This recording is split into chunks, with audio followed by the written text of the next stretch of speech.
The storm had been raging for hours. Leo Maxwell sat in the dimly lit control room of Research Station XY-42, watching as lightning tore across the dark purple sky of Xylos. The electromagnetic interference made the ancient monitors flicker, casting an eerie blue glow over his tired face. 3 months into his 18-month assignment, and the isolation was already wearing on him. At least the plants are happy, he muttered to himself, glancing at the humidity readings. The perpetually wet climate of Xylos was perfect for the bizarre botanical specimens he was tasked with studying. Oversized ferns with bioluminescent veins, carnivorous moss that hummed when hunting, fungi that grew in perfect geometric patterns. All fascinating, all catalogued meticulously in his daily reports, all utterly incapable of holding a conversation. Leo stretched, his joints popping in protest. At 34, he was too young to feel this old. His decision to take this posting had been impulsive, a desperate attempt to escape the suffocating monotony of his laboratory job back on Earth. The advertisement had promised adventure and scientific discovery on the frontier of space exploration. The reality was equipment maintenance, sample collection, and crushing solitude. He reached for his coffee mug, grimacing at the lukewarm synthetic liquid inside. The station's coffee maker had broken 2 weeks ago, another item on his ever-growing repair list. Leo's gaze drifted to the small shelf above his workstation, where he kept his personal collection of Earth trinkets, physical reminders of a home that already felt like a distant memory. Among them sat a tattered paperback novel, a smooth river stone from his childhood home in Colorado, and a worn-wool blanket, carefully folded. The blanket was his most prized possession, hand-knitted by his grandmother before she passed away. The soft green and blue pattern was fraying at the edges, and it had seen better days, but it was the only thing that truly made this sterile metal box feel somewhat like home. A sudden, sharp beeping jolted Leo from his reverie. The perimeter alert system. Something had breached the outer sensor ring, approximately 2 kilometers from the station. Leo frowned, tapping at the console to bring up the external cameras. Most likely it was just another fallen tree or one of those giant slug-like creatures that occasionally wandered too close to the station.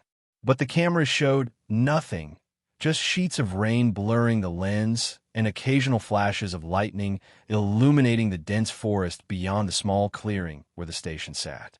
The alert continued to sound, growing more insistent.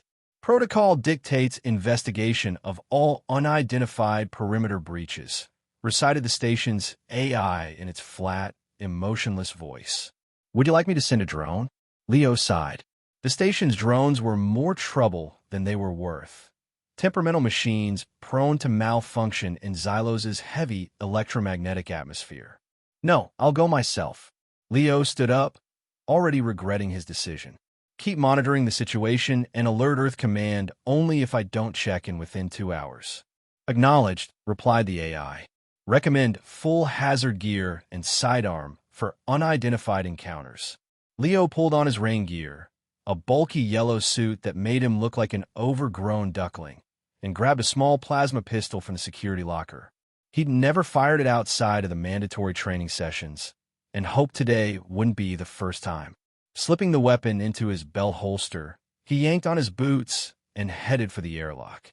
The moment Leo stepped outside, the rain hit him like a physical force. The air was thick with humidity and charged with electricity, making the hairs on his arms stand up despite the protective suit. He activated his helmet lights and pulled out a tracking device that showed the location of the perimeter breach. Taking a deep breath, he began trudging through the mud toward the flashing red dot on his screen. The forest of Xylos was never truly dark. Even at night, the indigenous flora emitted a soft phosphorescent glow, blues, purples, and greens pulsing gently like a living, breathing entity. Tonight, the bioluminescence seemed more agitated than usual, swirling and flashing in sync with the lightning above.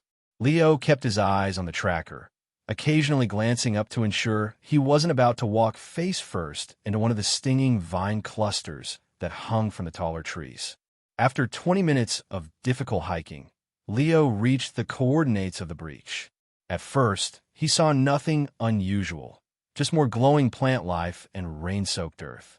Then a flash of lightning illuminated something metallic protruding from a tangle of pulsating blue vines. Leo approached cautiously, one hand hovering near his weapon. As he drew closer, the shape became clearer. It was the nose of a small spacecraft, partially buried in the soft ground as if it had made a controlled but rough landing. It wasn't an Earth vessel. The design was too sleek, too organic in its contours. The metal had an iridescent quality, shifting colors like oil on water. "Hello," Leo called out, immediately feeling foolish. "Is anyone there?" No response came from the craft, but a faint movement from beyond it caught Leo's attention. He circled around the vessel, his heart pounding in his chest. There, huddled against the base of a massive tree fern, was a figure. Leo approached slowly, his light revealing more details with each step. The figure was humanoid, but clearly not human. Slender and slightly taller than an average person, with delicate limbs and a narrow face. Its skin had a pale, greenish tint that seemed to shimmer faintly in the glow of the surrounding plants. Large, almond-shaped eyes reflected his light like those of a nocturnal animal. The being wore what appeared to be a form-fitting suit, now torn in several places, exposing skin that looked almost translucent. It was shivering violently. Leo froze, his training utterly failing him in this moment. First contact protocols existed, of course, but they were theoretical. No confirmed intelligent alien species had ever been encountered by humanity.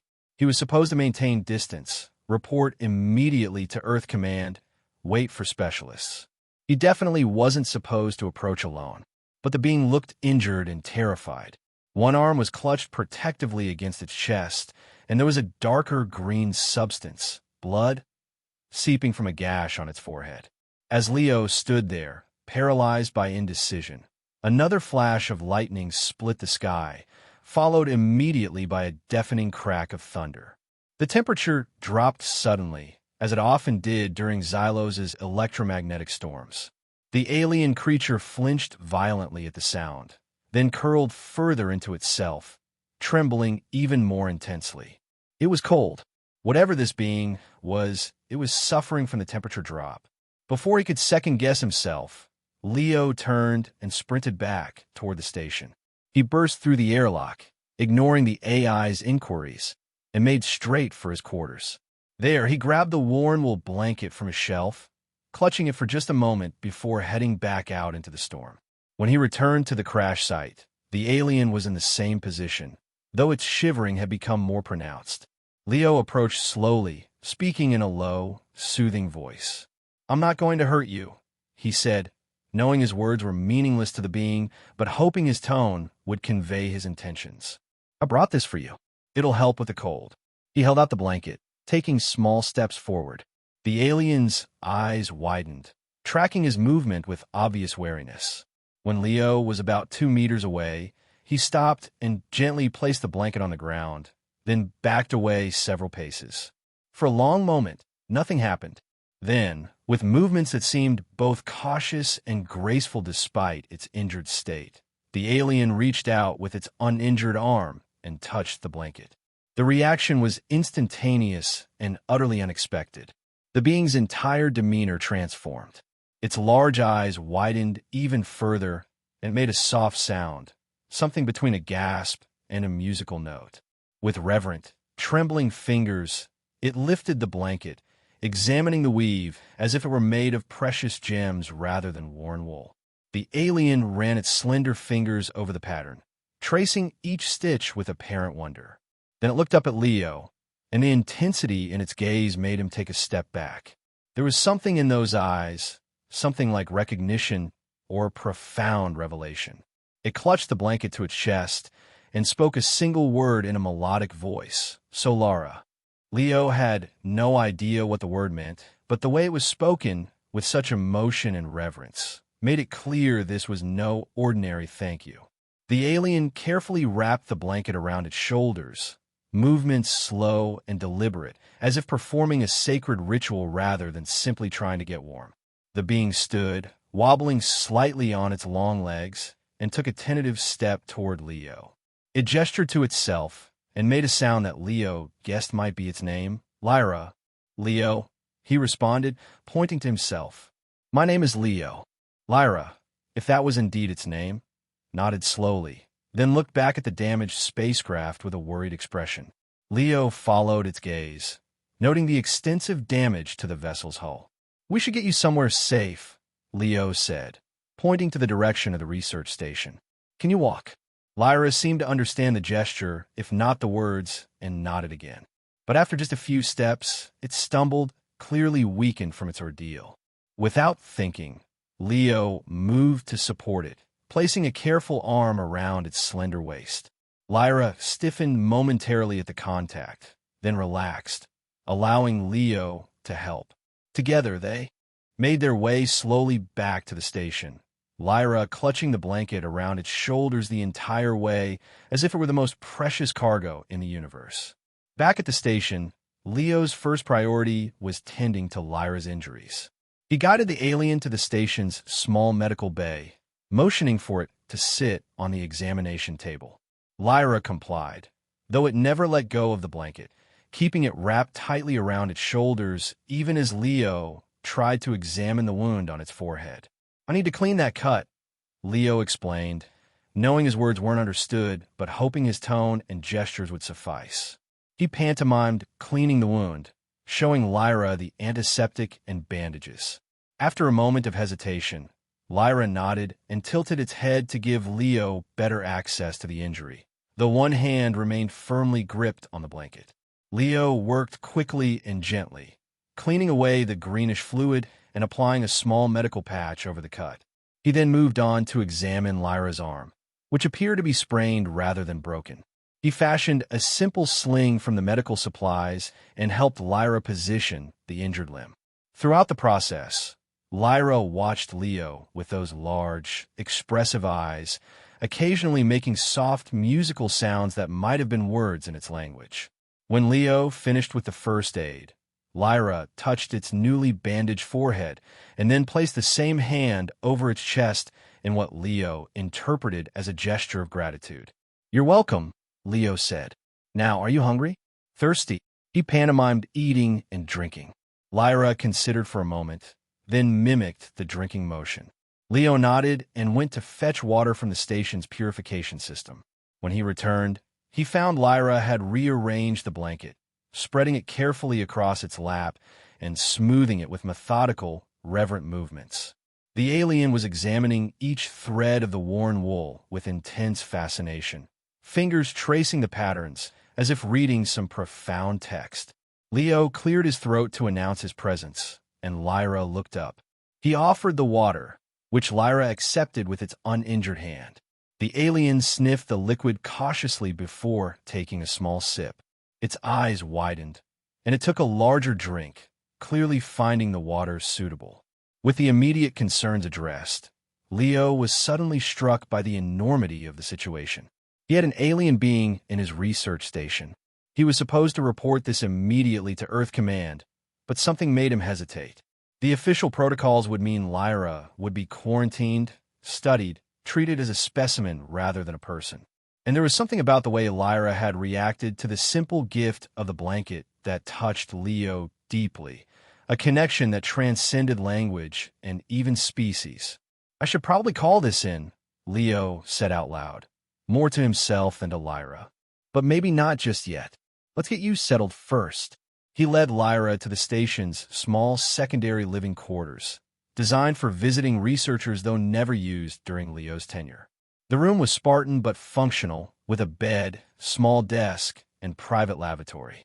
Lyra entered cautiously, taking in the unfamiliar surroundings with obvious curiosity.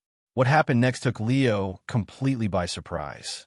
Lyra carefully removed the blanket from around its shoulders and, with deliberate ceremony, placed it in the center of the bed. Then, it began making complex gestures with its hands above the blanket while softly chanting Solara and other words Leo couldn't understand. It was clearly some kind of ritual, performed with such earnestness that Leo felt like he was intruding on a private religious ceremony. After several minutes of this, Lyra seemed satisfied and turned to Leo with what might have been a smile. Its facial expressions were subtly different from human ones, but the sentiment seemed clear enough. I'll let you rest, Leo said, backing toward the door. I'll be just down the hall if you need anything. Brighter, in rhythm with Lyra's humming. A particularly temperamental specimen that Leo had been struggling to keep alive for weeks now looked vibrant and healthy, its leaves unfurling toward Lyra as if reaching for sunlight. "What are you doing?" Leo asked quietly, not wanting to startle the alien. Lyra turned, seeming unsurprised by Leo's presence. It gestured to the plants, then to the blanket, then made a flowing motion with its hands that somehow conveyed the idea of energy or life force moving between them. Before Leo could try to understand further, a loud beeping erupted from the main control room. The daily communication window with Earth Command was opening, right on schedule and absolutely the worst possible timing. Leo rushed to the control room, with Lyra following curiously behind. He gestured frantically for the alien to stay out of view of the video feed, and thankfully, Lyra seemed to understand, retreating into the shadows of the corridor. The screen flickered to life, showing the stern face of Commander Reyes, Leo's direct superior. "Maxwell, we received some unusual readings from your station during the last storm cycle. Energy fluctuations well outside normal parameters. Is everything functioning properly there?" Her voice was clipped, professional. Leo forced himself to appear casual. "Just some storm damage, Commander. Nothing serious." The electromagnetic activity was particularly intense this time. Reyes didn't look entirely convinced. "Our sensors detected what could have been a small impact event in your vicinity. Did you investigate?" Leo's heart raced. "I did a perimeter check as per protocol. Found a large branch down near the sensor array. Must have triggered the alert when it fell." "I see." Reyes studied him for a moment. "You look tired, Maxwell. Are you maintaining proper sleep cycles?" "Yes, ma'am. Just up late cataloging some new specimens." "Very well. Have you completed the monthly equipment diagnostics?" The conversation continued for another 10 minutes. Standard check-ins and administrative matters that now seemed absurdly trivial to Leo, given what was currently hiding just outside the camera's view. When the call finally ended, he let out a long breath and slumped in his chair. Lyra emerged from the shadows, head tilted questioningly. "That was my leader, I guess you could say," Leo explained, knowing Lyra wouldn't understand the words but needing to voice his thoughts. "They don't know you're here, and I'm not sure they should. At least not until we can communicate better." As if on cue, Lyra approached and carefully set the blanket down on the console between them. The alien pointed to the blanket and said clearly, "Solara." Then it pointed to Leo and made a gesture like something flowing from him to the blanket. Next, it pointed to itself and made the same gesture, connecting to the blanket.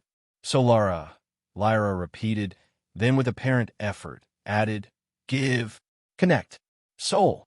Leo's eyes widened. Those were English words, heavily accented but unmistakable. Lyra was learning his language, and at an astonishing rate. "Yes, I gave you the blanket," Leo said slowly, pointing to himself, then the blanket, then to Lyra. Lyra shook its head and repeated the gesture sequence with more emphasis. "Solara, give, connect, soul." Leo frowned, trying to understand. "The blanket connects our souls." Lyra's face lit up with what was undeniably a smile. "Yes, Solara, sacred gift, soul, thread." Over the next few hours, through a painstaking combination of simple words, gestures, and drawings, Lyra managed to convey a basic explanation. In Lyra's culture, a spacefaring race called the Laminians, the act of giving warmth and protection without expectation of return was considered profoundly sacred. Such a gift created what Lyra called a soul thread between giver and receiver, and the object itself became a conduit for positive energy, Solara. By giving Lyra the blanket in her moment of need, Leo had unwittingly performed one of the most meaningful acts possible in Lemnian culture. And because the blanket had been made by his grandmother, imbued with her love and worn by Leo himself for years, it was particularly potent as a vessel for this energy. Solara, change place, Lyra explained, gesturing to the station around them. Make, grow, make, light, make, good. As if to demonstrate, Lyra took Leo's hand and placed it on the blanket alongside her own. An extraordinary sensation flowed through Leo, a feeling of warmth and connection that went beyond physical heat.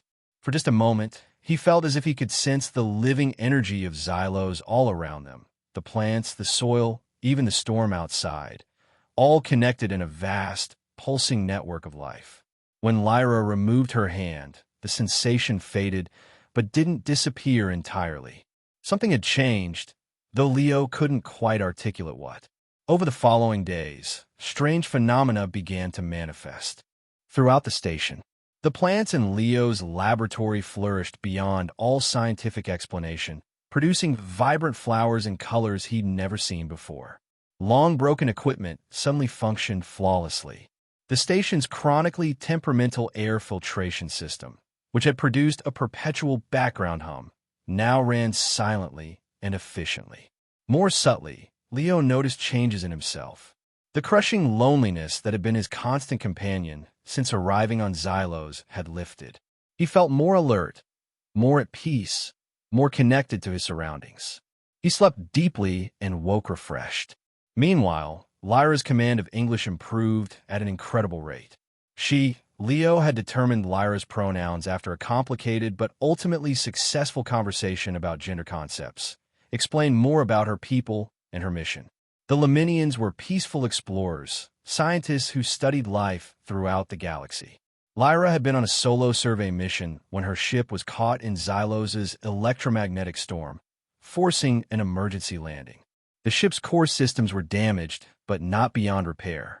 Lyra believed that with time and the unexpected help of the Solara energy now permeating the area, the vessel could be sufficiently restored to at least send a distress signal to her people.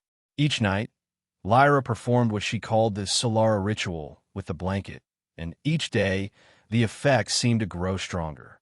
The forest around the station began to change as well. The bioluminescent plants glowed brighter, forming complex, almost geometric patterns of light across the ground at night. Small, gentle creatures native to Xylos that normally avoided the station now ventured closer, seemingly drawn to the harmonious energy emanating from within. Even Lyra's damaged ship showed signs of revitalization. While the physical damage remained, its systems occasionally pulsed with weak energy, like a hibernating animal showing faint signs of waking. But as the unusual energy patterns intensified, so did Earth Command's suspicions. During their regular communications, Commander Reyes became increasingly pointed in her questions about the strange readings their sensors were detecting from Leo's station. Our analysts are picking up energy signatures unlike anything in our databases, Reyes said during one tense call. These aren't natural formations, Maxwell. I'm sending a probe drone to your location for closer observation. Leo managed to maintain his composure until the call ended, then turned to Lyra with alarm. They're sending a drone, an automated flying machine that will see you and your ship. If they discover you're here. Lyra nodded gravely. Understand. Humans afraid of different. Want control. Not all humans, Leo protested weakly, though he knew she wasn't entirely wrong. The protocols for encountering alien intelligence were clear and cold. Secure, contain, study. Lyra would become a specimen, an object of scientific and military interest. The connection they had formed, the gentle miracle unfolding around them, would be reduced to data points and threat assessments. What can we do? Leo asked. Lyra considered for a moment, then smiled softly. Trust Solara. Blanket protects. 2 days later, the probe arrived, a sleek, black machine that hovered silently at the edge of the clearing where the station stood. Its multiple camera eyes swiveled methodically, scanning everything in sight. Leo watched its progress on the station monitors, heart pounding as it began a sweep toward the area where Lyra's ship lay partially concealed by the forest. "It's going to find your ship," Leo said, panic rising in his voice. Lyra placed a calming hand on his arm. She had brought the blanket and now unfolded it between them. "Together," she said simply. Not knowing what else to do, Leo placed his hands on the blanket alongside Lyra's.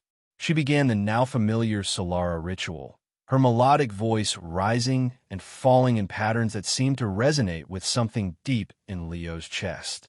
The blanket grew warm beneath their hands, and that same extraordinary sensation of connection flowed through him. Outside, as the drone approached Lyra's ship, something remarkable happened. The bioluminescent plants surrounding the crash site suddenly flared with intense light, creating a dazzling display that overwhelmed the drone's optical sensors. At the same time, a localized electromagnetic pulse, similar to those produced naturally during Xylos' storms, but far more concentrated, enveloped the area. On the monitor, Leo watched as the drone's feed became scrambled, transmitting nothing but meaningless static and corrupted images back to Earth Command. The machine hovered in place for several minutes, its systems attempting to recalibrate before finally retreating to a safe distance. "Did you do that?" Leo asked Lyra in astonishment. She shook her head. "Not I alone. Solara did. Blanket, Yumi, Xylos, all connected. Now, I'll protect." The drone continued its surveillance for another day, but each time it approached either the station or Lyra's ship, similar interference occurred. Eventually, it returned to its pre-programmed orbit above the planet, its mission incomplete. Leo knew this reprieve was temporary. Commander Reyes wasn't one to accept technical malfunctions as an answer. Sure enough, during their next communication, she informed him that a security team was being dispatched to investigate in person. 4 officers, fully equipped. "They'll arrive in 3 days," Reyes said, her expression severe. "I expect your full cooperation, Maxwell. Whatever is happening at that station, we need to know." After the call ended, Leo turned to Lyra in despair. "Human security is coming. They'll have weapons. They'll take you, study you. I can't stop them." Lyra's expression remained calm, even as her large eyes reflected Leo's distress. 3 days. Enough time. Enough time for what? To fix ship. Send signal. Call my people. She held up the blanket. "Solara strong now. Can help."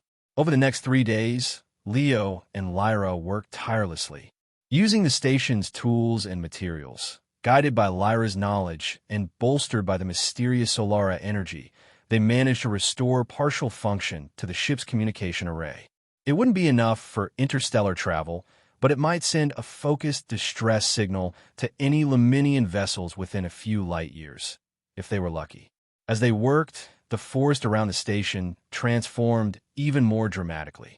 The plants grew at impossible rates, creating natural arches and corridors of glowing vegetation. At night, the bioluminescence pulsed in synchronized patterns that seemed almost like a language written in light. Melodic sounds emanated from the forest, not quite music, not quite speech, but something in between. On the morning of the 3rd day, as Leo and Lyra made final adjustments to the ship's makeshift transmitter, the station AI announced, "Approaching vessel detected. Estimated arrival, 20 minutes. Leo's stomach clenched with anxiety. "They're early." Lyra touched his arm reassuringly. "Almost ready. Need more time. I'll try to stall them," Leo promised. "Just be careful."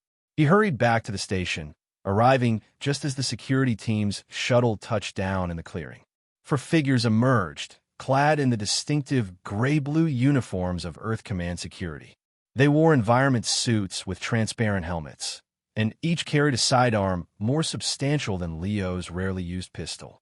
Their leader, a stocky woman with close-cropped gray hair and hard eyes, approached as Leo exited the airlock to meet them. "Officer Sarge," she introduced herself curtly. "Where's the rest of your team, Maxwell?" "I'm alone here," Leo replied, trying to keep his voice steady. "Just me." Sarge's eyes narrowed with suspicion. Standard research stations maintain a minimum crew of 3. Budget cuts, Leo said with a shrug he hoped appeared casual. They decided this outpost only warranted one researcher. I've been managing fine.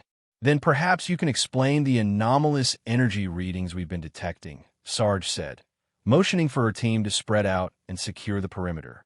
Her wire probe was unable to complete its survey. Or, she paused, looking past Leo at the transformed forest beyond the station. Why the local flora appears to be behaving in ways completely inconsistent with all previous documentation. Before Leo could formulate a response, a brilliant flash of light erupted from the direction of Lyra's ship, accompanied by a harmonic tone that seemed to vibrate through the very air itself. Sarge and her team instantly drew their weapons. "What was that?" she demanded. "Maxwell, what have you done?" "It's not what you think," Leo began, stepping between the security team and the path to Lyra's ship. "It's something wonderful, something peaceful. Please, just listen." "Secure him," Sarge ordered sharply. Two officers moved forward to take Leo by the arms. Then everything happened at once. A focused beam of energy shot upward from Lyra's ship, piercing the cloudy atmosphere of Xylos. The distress signal finally activated. Simultaneously, a wave of that now familiar Solara energy radiated outward in all directions, washing over the clearing like a tide of warm light. As it touched the security team, they froze, their expressions transforming from alert aggression to wide-eyed wonder. Their weapons lowered unconsciously as the energy enveloped them. Leo felt it too, stronger than ever before, a profound sense of connection and compassion that transcended words. But more than that, he could suddenly see fleeting images, emotional impressions that weren't his own. A young girl clutching a teddy bear during a thunderstorm, feeling safe despite the noise and fear outside. A hand passing a cup of hot coffee to Frozen. Fingers during an Arctic expedition. A stranger offering their coat on a rainy night. These weren't his memories. They belonged to the security team. The Solara energy was somehow amplifying and sharing experiences of comfort, protection, and kindness across all of them. Sarge's face, previously hard with authority, softened in confusion and awe. Her gun slipped from suddenly slack fingers, clattering to the ground. "What? What is this?" she whispered. Before anyone could answer, the sky above them shimmered and distorted. A portion of the clouds seemed to part, revealing not the purple-tinged atmosphere of Xylos, but a window into deep space, a spatial anomaly opening directly above the clearing. Through this impossible opening glided a vessel unlike anything human eyes had seen before. Where Lyra's small craft had been elegant but utilitarian, this ship was a masterwork of organic design, pearlescent surfaces flowing in curves that seemed both mathematically perfect and artistically inspired. It descended silently until it hovered just above the treetops, casting no shadow despite its size. The security team stood transfixed, their training and protocols forgotten in the face of this undeniable, awe-inspiring reality. A beam of soft light extended from the ship to the ground near Lyra's damaged vessel. Within this light, several figures descended, tall, graceful beings similar to Lyra, though with subtle variations in their greenish skin tones and features. They moved with fluid grace despite the planet's gravity. Lyra emerged from the forest path, still clutching Leo's blanket around her shoulders. Upon seeing her people, her face lit up with joy, and she called out to them in their melodic language. The newcomers responded in kind, their voices creating harmonic patterns that seemed to make the very air vibrate pleasantly. One of the Leminians, taller than the others, and with intricate markings on its face that suggested greater age or status, approached Leo and the stunned security team.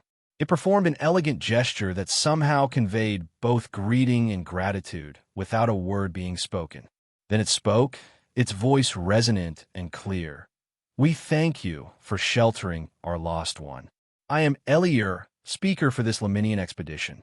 Through the soul thread you created, we found our way to this place." Sarge found her voice first among the security team. "You speak our language." Eliur inclined its head slightly. "We learn quickly when needed. Your companion.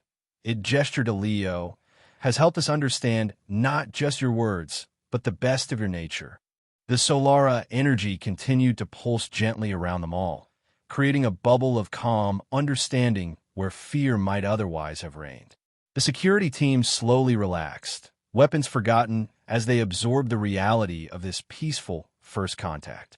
Lyra approached, standing between her people and Leo. She turned to Leo with eyes shining with emotion. My people have come. Because of you. Because of Solara. She carefully unwrapped the blanket from her shoulders and held it out to Leo. This belongs to you. But Soul Thread remains always. Leo shook his head gently. Keep it. It's a gift. Lyra's expression softened even further. Cannot keep. Too important. Part of you. Part of your ancestor who made it. But she carefully, reverently, pulled a single thread from the edge of the blanket. We'll keep small part. Remember always. Symbol of first soul thread between Lemnians and humans. She tucked the thread into a small pouch at her waist, then handed the blanket back to Leo. He accepted it, feeling its familiar softness. Yet somehow it seemed to hold more warmth, more presence than before. Elier stepped forward, extending a slender hand on which rested a small crystal that pulsed with inner light. A gift in return, a seed of our world. It will grow here, bringing harmony to this place. Leo accepted the crystal, feeling a gentle vibration against his palm. Thank you. Elier turned to Sarge and the security team. What happens now depends on you. We come in peace, seek only knowledge and connection. Your people ready for this meeting? Sarge looked at her team, then at the transformed forest around them, and finally at the Lemnian ship hovering silently above. The Solara energy had faded somewhat, but its effect lingered, a clarity of thought and emotion that cut through years of training and protocol. She hesitated, then straightened. This is beyond my authority, but I know what I've felt here. I know what I've seen. She secured her weapon in its holster with deliberate finality. My report will recommend peaceful dialogue, scientific and cultural exchange. I can't promise what my superiors will decide, but they'll hear the truth from me. The tension in the clearing eased perceptibly. Elier inclined its head in acknowledgement. Wise words.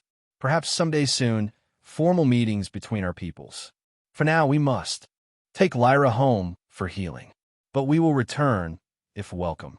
I believe you will be, Sarge said, with more certainty than perhaps her position warranted. But something had fundamentally shifted in her, in all.